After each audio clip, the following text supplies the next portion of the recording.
And Yvonne, what do you think of this system as an area, practicing in this area where there has been not very many changes for quite so many years? It's all going to be e-conveyancing. How do you feel?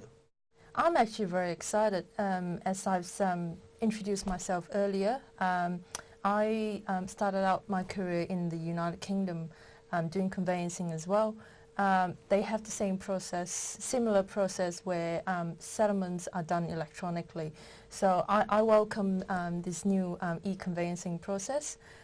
It saves time, it saves costs, and it just means that it reduces a lot of human error. And you said you've done that in UK. Did they have a full system? Because I've just said this is the world's first online property exchange system. What's the difference? Do you have either Yvonne or Ian? What's the... Yeah, some countries have, like New Zealand, do the documents online, but they still take bank checks to do the financial settlement.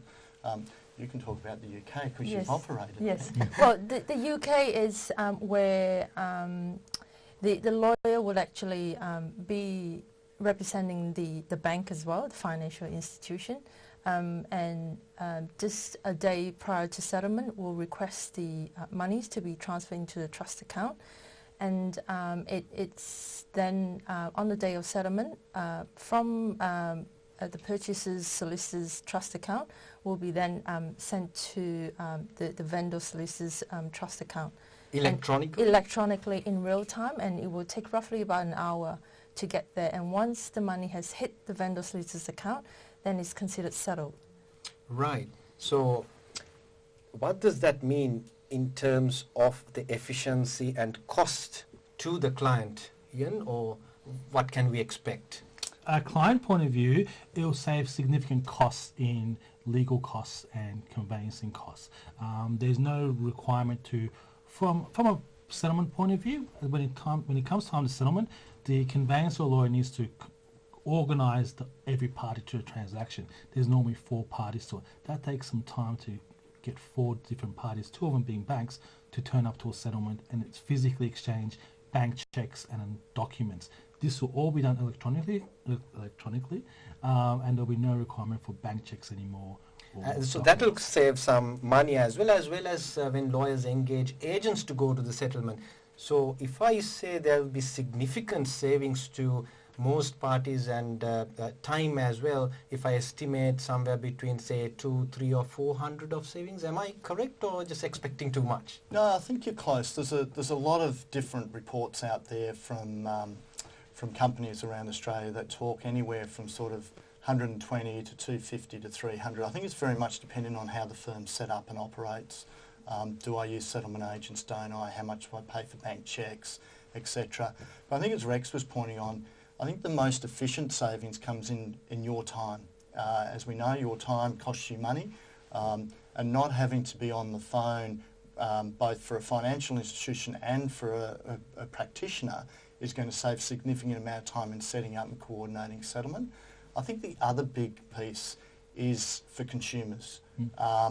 At the moment, almost 20% of property settlements are delayed or fail for some reason, usually human error leading up to the settlement day. I think PEXA did a search or research on that, isn't it? This is the finding of that research. Correct. We researched over 1,000 customers around Australia to get some real data. And that is where we think the real saving is going to be for the customer experience. It's going to improve it, it's going to reduce the error rate, it's going to reduce fraud, and it's going to ensure that a customer can get into their home the day that they wanted to get in, which takes a lot of anxiety out of the process for everyone. Ian, it's interesting you talked about fraud. Now, as a lawyer, I'm worried about the risk aspect. And Yvonne, what are your thoughts in relation to this aspect in electronic conveyancing? Well, I have a question to ask you, and how secure is this electronic conveyancing? Yeah, great question. I think the first bit I mentioned earlier about it's regulated by a national regulator, ARNEC, and they're part of the Electronic Lodgement Network Operators, which PEXA is. So it has a regulator that sits across the company and the business model.